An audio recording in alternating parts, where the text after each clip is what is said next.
The Assassin's Creed franchise has a long and storied history in both positive and negative connotations. There was once a time not too long ago when this series was considered by many to be one of the finest gaming had to offer.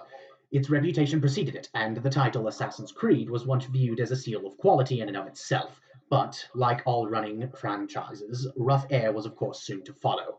The original through Assassin's Creed Revelations were and still are considered by many to be excellent titles.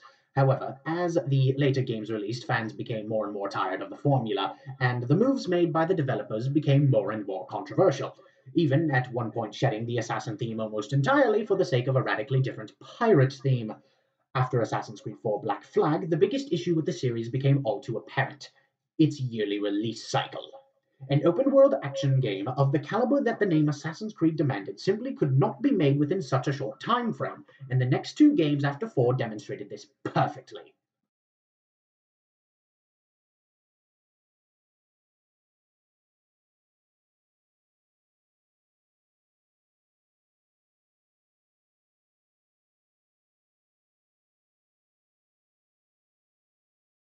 Assassin's Creed Unity, nearly unanimously considered to be the worst of the franchise, released as a train wreck in nearly all regards.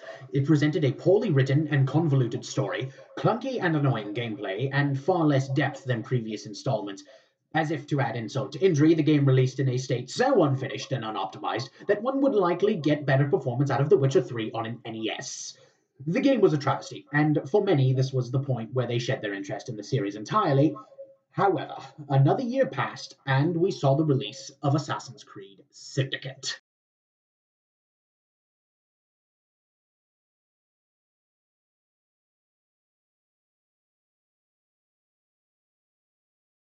And while it would be impossible to deny that this was a far better title than Unity in every possible way, it still failed to recapture the majesty the series once had.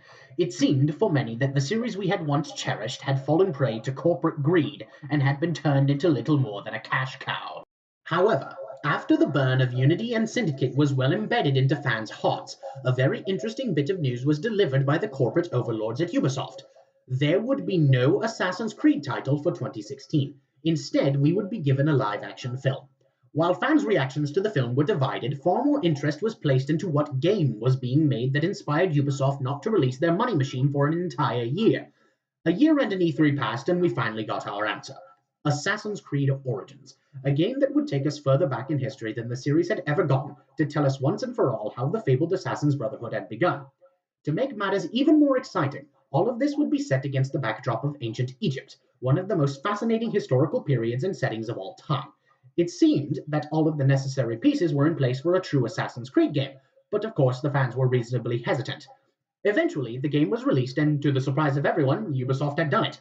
They had taken the time to make a truly worthy installment to their beloved franchise that it seems has returned the series to the status it once had. Woe to Ubisoft should they destroy it again. So, what makes Origins such a satisfying experience, and what does it take to earn the title Assassin's Creed? This video aims to show how and why Origins has recaptured the series' spark, and why it deserves all the admiration it has received from fans new and old. To understand this, first, we must look at what defines an Assassin's Creed game. From a gameplay perspective, Assassin's Creed is focused on three core elements: stealth,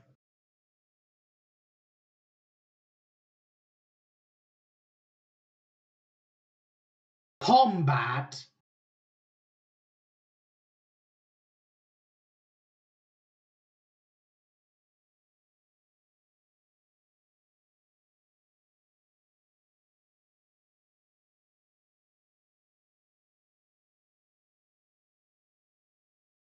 and navigation.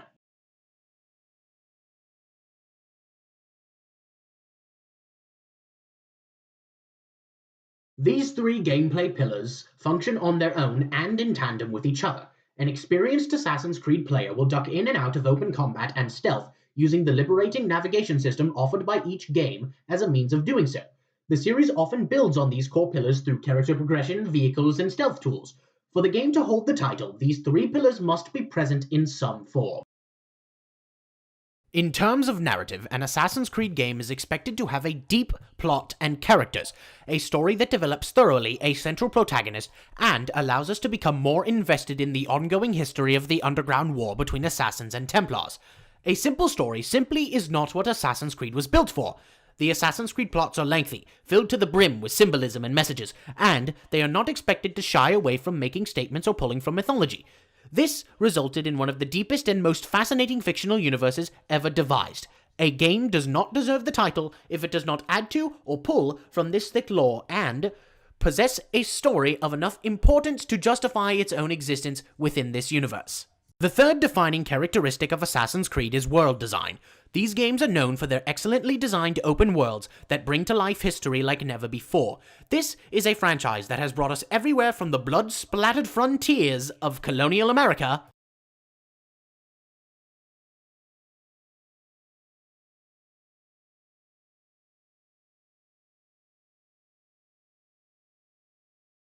and to an age where lawless pirates roamed the Caribbean Sea.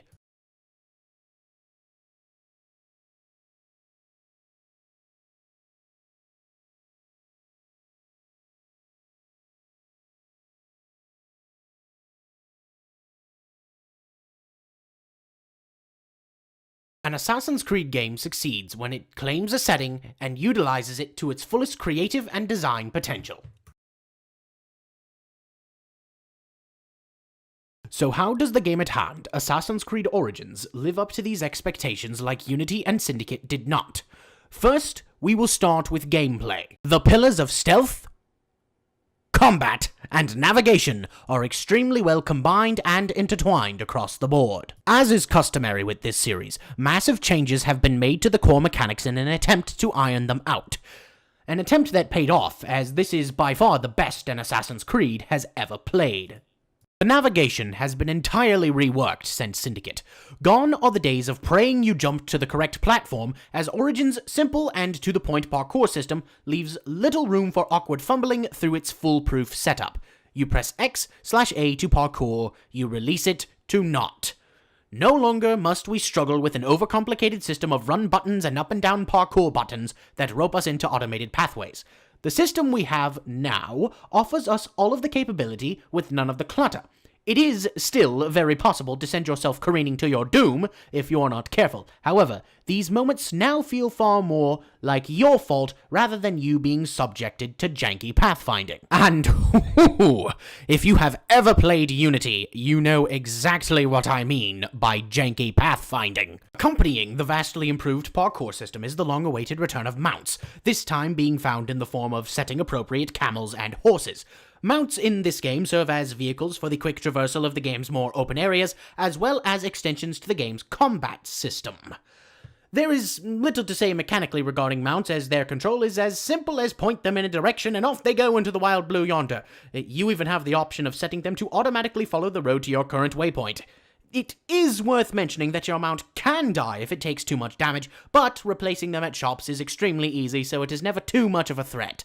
For the sake of analyzation, let's take a look back at Unity, a game that is, for many reasons, the butt of every joke, not the least of them being its absurdly finicky and difficult to use parkour system. This game is so difficult to control, so out of whack, and will throw you in directions you never dreamed possible with such incredibly confusing physics and janky pathfinding that just attempting to walk down the street will inspire you to throw a controller through a wall. Unity's parkour system is a perfect example of more complicated does not always mean more usable. This game features so many parkour mechanics that you could honestly forget them if you took too long in between actually playing the game. In terms of parkour mechanics, Unity simply has way too many of them. It admirably attempted to increase your level of control by separating parkour into 3 distinct modes: up, down, and neutral. And while in concept, it seems like this would give you a greater sense of control over your movements than ever before, what it was in practice was an exercise in frustration, as the game's pathfinding was not advanced enough to accommodate for all 3 of these modes in a reliable way. So the result is that, depending on whatever mode you are in, you will go careening about every which way except the one that you wished to go, resulting in one of the most frustrating navigation experiences I have ever played. Contrast this to Origins, in which you are either parkouring or you are not. And admittedly, it is not as robust of a parkour system as something like Unity has. However, because it is simpler, it is far more reliable. The game and the player does not have to worry about quite as many variables, which means it's so much more predictable and you so much less often find yourself flying about wherever you don't want to go. It's so much more convenient to use. Unity is a case of trying too hard to make things more intricate, whereas Origins is a case of understanding that sometimes simplicity does not equal shallowness. In Origins, parkour is once again an interesting and engaging way of navigating your environment, as opposed to Unity, where navigation is an exercise in discussing the benefits of lobotomy by soup spoon. For Syndicate, there isn't much to talk about that hasn't already been said, as it uses a more ironed-out version of Unity's mechanics, complete with a rope launcher gimmick. And, well, yes, this rope launcher does make things a lot easier to handle as time goes on. When you're trying to make small movements, you are still dealing with the same core principles of Unity's parkour system. While things have been ironed out this time around, it just cannot get out of its predecessor's shadow. It is still finicky, just maybe about 20% less so. Origin's stealth and its navigation go hand in hand. The stealth mechanics, while not the most complex ever created, are very smooth and satisfying to use.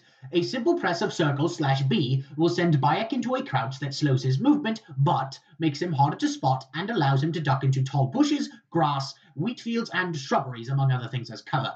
One of the most interesting new additions to the stealthing arsenal is Senu, essentially your caveman drone, who takes the form of the series' iconic mascot, the eagle. He is useful for pinning enemy locations, as well as resources for the game's very Far Cry-esque crafting system. Just suspend your disbelief a little bit. He isn't realistic, but he is certainly cool. Other hiding places include the fan-favorite hay bale and draped closet. One can also use water as a stealth tool if they are clever enough. As for manipulating and taking out enemies, Bayek has an impressive though balanced arsenal at his disposal. The most prominent of his weapons is the one just featured, the series' mainstay Hidden Blade, a small spring-loaded dagger that extends out from the wrist. The player will make heavy use of this as it allows them to eliminate the vast majority of enemies in one stab from behind. One new aspect of the Hidden Blade this time around is that occasionally the player will find enemies who will not be killed by a Hidden Blade strike. Striking with the Hidden Blade will take a large chunk off of the enemy's health and then force the player to finish them off in open combat. This is a welcome new addition to the formula, as it gives stealth a new layer of strategy. Among Bayek's other tools is a whistle, which will attract nearby enemies to his position for an easy Hidden Blade strike. Sleep darts allow Bayek to temporarily incapacitate lower-level enemies to either hit them while they are down or pass by them without having to kill them. For the chaos-loving individual, there are firebombs, which are exactly what they sound like: throwable objects that unleash a blaze of flame at their impact point. When thrown near oil jars or hay, these things can ignite entire camps in seconds, but the unrestrained user should be warned. Throwing one of these bombs is a surefire way to get yourself spotted, and truly unrestrained usage of them will begin to make you question your life choices.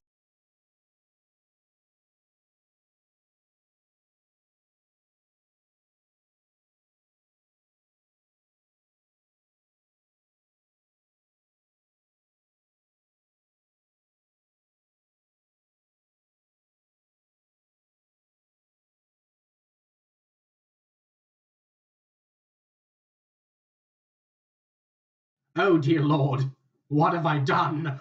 For the more calculated assassin, there is the Predator Bow, a bow subtype that allows the player to snipe with a small amount of high-powered arrows.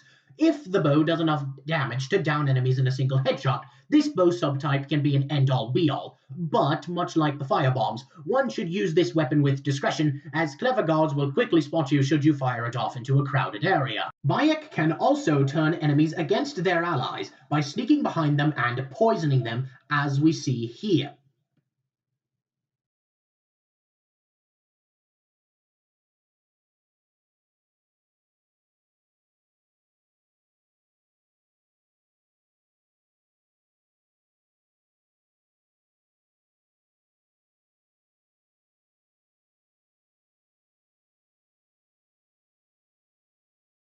This game's arsenal and balance of said arsenal is nothing short of excellent.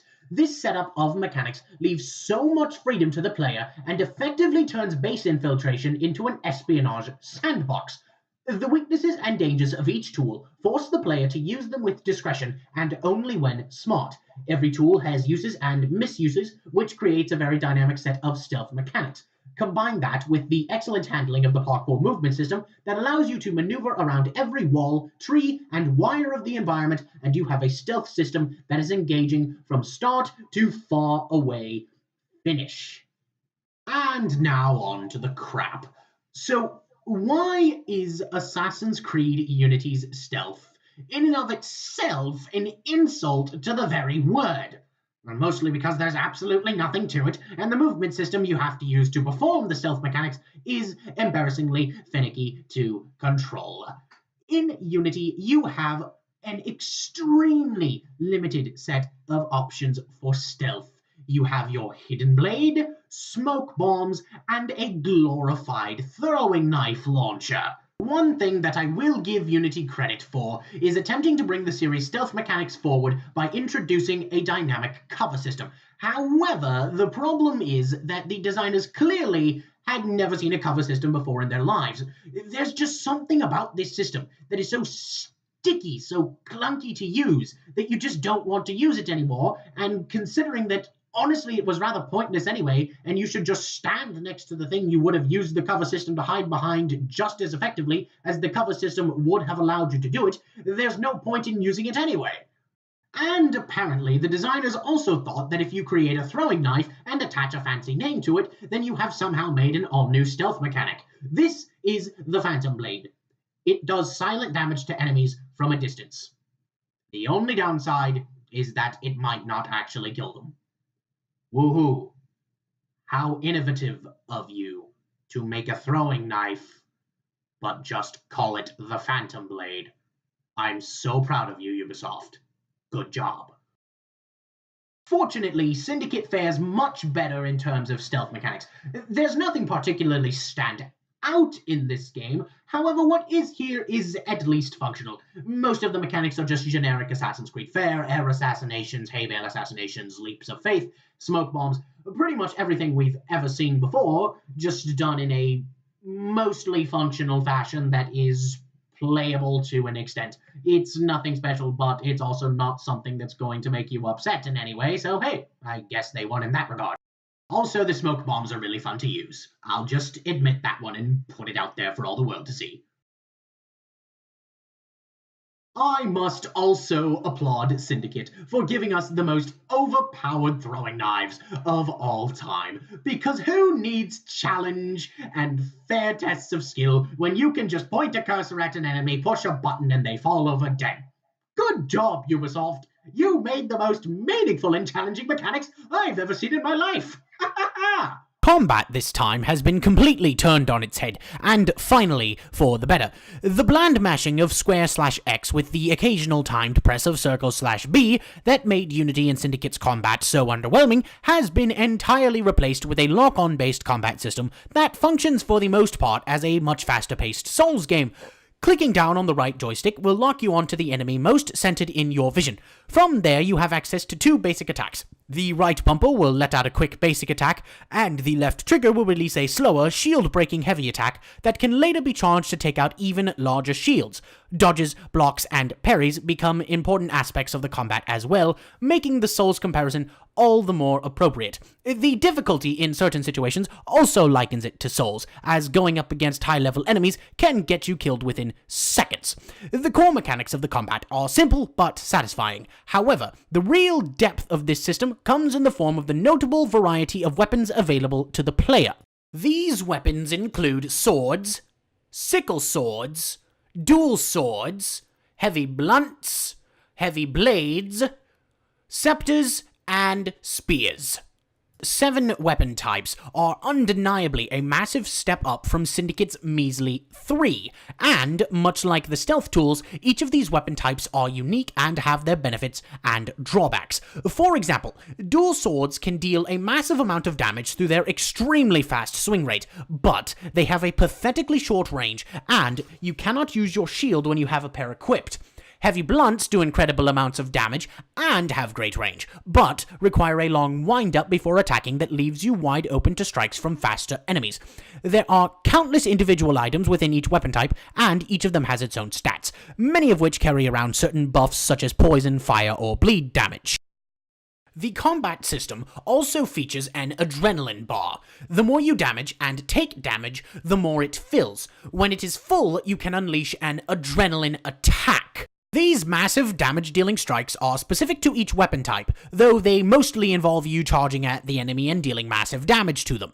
Other weapon types, such as the sickle sword and heavy blunt, however, will send you into a raging frenzy as their adrenaline attacks, and you will then become such an unstoppable force of ultimate destruction that even the Doom guy would be jealous. And if the Ptolemaic armies have anybody left after this feat of massacring pain, well, I think we might be delving into the darkest recesses of video game logic. And sweet video game logic it is. The last major aspect of the combat is bows. Like melee weapons, there are several different classes of bows that act distinctly different. In terms of bows, we have the ever-so-standard hunter bow, the incredibly powerful close-range tool, the warrior bow, the essential caveman machine gun, the light bow, and, last but not least, the aforementioned stealth tool, the predator bow. Like the melee weapons, each individual bow type offers its own substantial benefits and drawbacks that require and encourage the player to learn how to use them and when to use them based on the different scenarios they will be faced with. For example, the hunter bow is an incredible jack-of-all-trades weapon. It has no particular strengths, it has no particular drawbacks. It is a very simple and easy-to-use machine, whereas the light bow isn't going to get anything done at range, but will utterly decimate things at close to mid. And if you want to essentially carry around a shotgun, the warrior bow will do that nicely, as it fires 5 or 6 arrows in a decent spread along the area. And, as I said before, the predator bow is a wonderful, albeit somewhat dangerous tool for stealth that can either be a help or a hindrance to you, depending on how well you use it. At the end of the day, Assassin's Creed Origins presents and allows you to manipulate a nuanced and well-designed combat system that is not too complicated in its base mechanics to be impossible to understand, but is also not so shallow that it is a simple button masher. It is a combat system that you can come back to and enjoy for its depth, but not get lost in a sea of combos. It is a perfectly well-designed system that fits the style of an Assassin's Creed game perfectly, and for that incredible success, I have to hand the developers props. Well done! You have made the best Assassin's Creed combat system yet.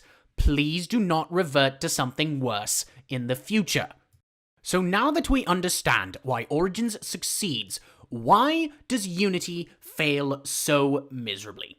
Long story short, Unity's combat is extremely simple.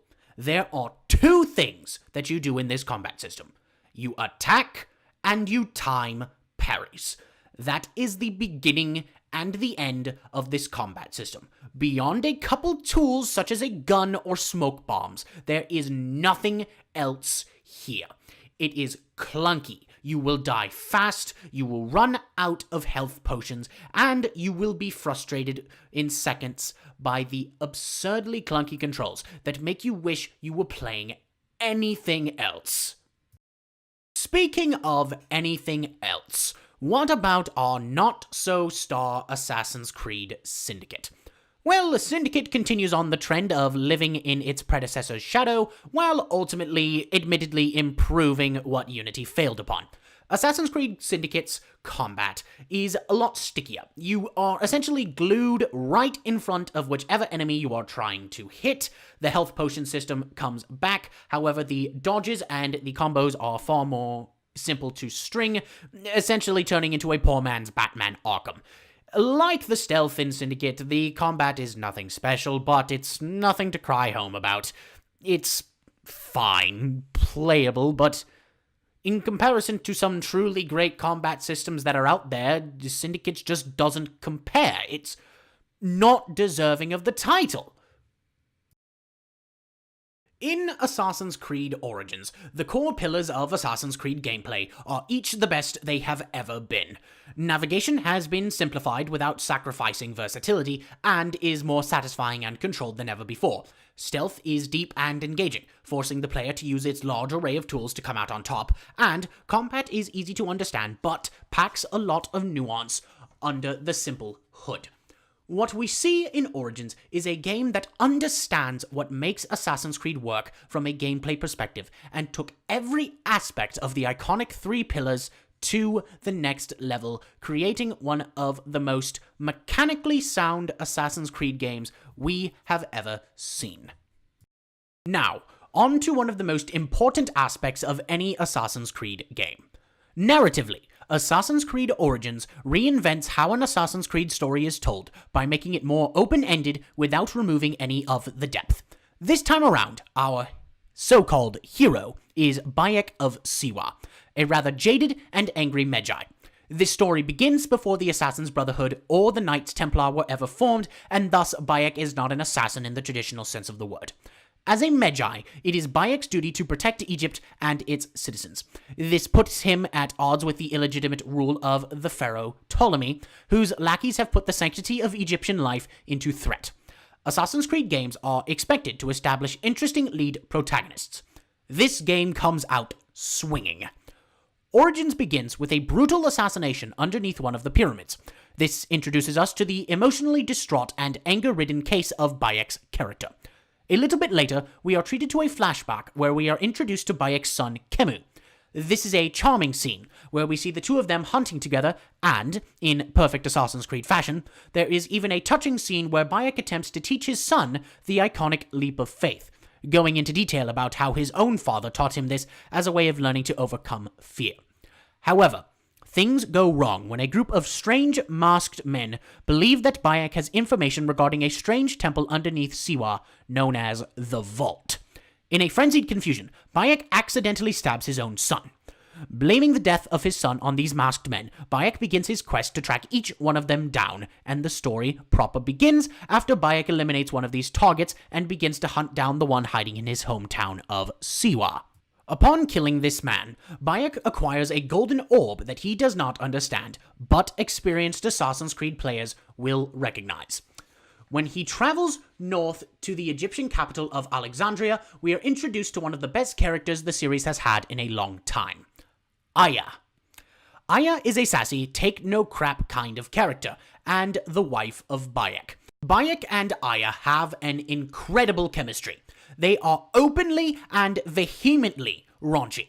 This kind of relationship could have become annoying, but in this case, the writing and vocal performances turn these two characters into a charming couple that is always entertaining to watch, due to how openly in love they are with each other. As Bayek and Aya begin to work for a Greek named Apollodorus and the rightful pharaoh Cleopatra, it is revealed that the masked men who killed Khemu are members of an underground society called the Order of Ancients, or as I like to refer to them, the #NotTemplars. I will be avoiding spoiling anything further, as this is truly a story worth experiencing, and from this point in exposition, I cannot feel comfortable going any further. However, what I can talk about is the character of Bayek. The quest for vengeance is certainly not a new concept for this series. Ezio, Connor, and Arno all struggled through similar conflict. However, the way it is handled here is particularly unique. This story does not hesitate to show how the quest for vengeance has destroyed Bayek, and, in tandem, much of his relationship to Aya. Bayek sees the campaign against the Order of Ancients as a valid justification for his vengeance quest, whereas Aya is truly in it for the principle of the fight and for the liberation of her queen Cleopatra. However, Bayek is not all anger all the time.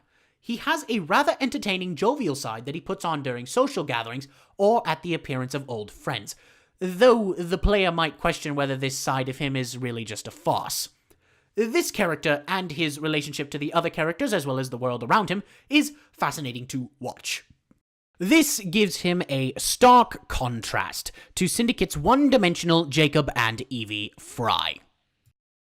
He is also far more engaging than Unity's Arno Victor Dorian, whose most interesting character traits are done away with after the first few hours of the plot. Regarding its grander scale, Origins serves as an indirect prequel to the series as a whole. Due to being set so much further behind in time than any previous entry, Origins has a whole world of wiggle room within to work. Like the best Assassin's Creed narratives, this plot is fully integrated into Assassin's Creed lore, both pulling and adding to it. However, it can also stand as an excellent story all its own, just one that acknowledges its place within a larger world. The use of Pieces of Eden, the explanations of later traditions in the franchise, such as the Leap of Faith or Hidden Blade, and the overall story of the Assassin's Brotherhood's origins is all handled phenomenally. I think most Assassin's Creed fans would agree when I say that this is a very well done origin story that more than earns its place within Assassin's Creed lore. So why do Unity and Syndicate fail narratively where Origins succeeds? The answers are simple, yet different. Unity tried to be too complicated without developing anything. Unity has an interesting setup, and I will admit the first few hours are very well done. The core premise of a murder mystery set against the backdrop of the French Revolution in Paris is a fascinating one. However, a plot like this does not work when none of the suspects are developed, and when the writing is so convoluted and the characters so boring that I can't follow anything and I wouldn't want to even if I could. I must also mention that this game has by far the worst mentor character in the whole series. Arno's mentor, Pierre Bellic, is a jerk. That is the beginning, middle, and end of his character. Achilles, you are not. The one silver lining of this plot is the relationship between Arno and his lover Elise. These two are genuinely great to watch together. What a shame that they are set within such an awful plot otherwise. Syndicate has the opposite problem. Its plot is far too simple. Templars have taken over London, and the rebellious twin assassins Jacob and Evie Fry travel there and dismount Templar control, one child labor factory at a time. Beyond a simple story of Evie attempting to find a piece of Eden, that's really all there is to it. Jacob and Evie are both one-dimensional. Jacob is a roguish brute who will never be anything else, and Evie is a tactful thinker who will never be anything else. The two undergo little to no development, and by the end, they are pretty much exactly the same as they were in the beginning. The narrative of Syndicate is simple, boring, and uninspired, but at least it is functional. Something I cannot say for Unity. Origins presents a narrative that is impactful, deep, well-written, and well-delivered, whereas Unity is too complicated for its own running time, and Syndicate has no depth to show for itself. And now, for something I can finally be positive about regarding all three of these games. One of the most defining attributes of Assassin's Creed is its incredible world design. In Origins, the world of ancient Egypt is brought to life in one of the most spectacular fashions imaginable. Origins has far and beyond the largest explorable landmass in the series' history, but this does not mean it is any less detailed. Origins Egypt stretches through vast deserts, lush riverside gnomes, and bustling cityscapes. The amount of variety crammed into the game world is incredible, yet none of it comes at the price of detail. Every inch of the physical environment is coated with love and compassion. Tiny details cover the world from the darkest depths of the pharaoh's tombs to the highest towers of Alexandria. The effort on display here is astonishing. What has been created here is nothing short of one of the finest open worlds ever designed. And since a picture paints 1,000 words and a 30 FPS video paints 30,000 words a second, here is a brief highlight reel of some of the most incredible landscapes I have found in this game. Enjoy.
And even that is but the tiniest fraction of the beauty that this game has to offer. Truly, its open world is a work of art, and one that will be remembered for a very long time. And now, praise the Lord, I finally get to compliment Assassin's Creed Unity. To put it simply, Assassin's Creed Unity's open world Paris is marvelous. This is a beautiful, excellently designed open world that brings to life its time period like nothing else. It's so beautiful and so immersive that you almost, for a few seconds, can forget that you are at the mercy of all of this game's myriad of technical and design flaws. Almost. And as far as Syndicate, I have to be honest and give it the same credence. Victorian London in Assassin's Creed Syndicate is beautiful. It is wonderfully realized, and if the developers did anything right with this game, it was the design of the open world. So despite the fact that I have been ripping on this game for the past video, I will applaud. You at least did one thing right. Kudos. On a personal level, Assassin's Creed Origins is an extremely important game to me. I have been an incredibly large fan of this franchise for about as long as I have been playing video games. So, watching it get pulled through the mud and destroyed in the way that Unity and Syndicate did to it, it actually hurt me to watch something I loved so much get damaged so thoroughly. And I had lost all hope in the franchise. I had given up. But Origins, I am glad to say, recaptured everything that I and thousands of others love this series for and will continue to love it for the longest time. The narrative is back. We have another deep story that we can get engrossed in. The gameplay is represented excellently, and quite frankly, I don't know how well I'll be able to go back to the previous Assassin's Creed games, as I'll probably be so annoyed by how clunky their mechanics are in comparison. The world design, well, that is one of the only consistently incredible aspects of the franchise, is every bit as good as we expect it to be. To put it simply, everything we expect is here. If you clocked out of the franchise, or have never been a part of it at all, Origins, for its narrative standpoint and for all of its gameplay improvements, is an excellent place to either jump in for the first time or jump back in. If you have any interest in this series left, I implore you, try this game. And it will prove to you that Assassin's Creed isn't dead. The Creed lives on. Thank God. Alright, so out of character now. Thank all of you who sat through this video with me. I hope that a lot of the sloppier aspects of it can be chalked up to me being a novice at this whole video editing thing. So I apologize for some of the audio issues that pervaded the start of this video. I was still trying to learn how to even use a mic at that point. I hope that in the future I can learn from what this video taught me so I can put out the content that I truly want to make. However, I do hope that people find this very first attempt to be adequate. Thank you to anyone who sat around and watched this with me. I sincerely hope you enjoyed my work. This has been the Overthinker. Thank you for thinking with me. Good day to you all.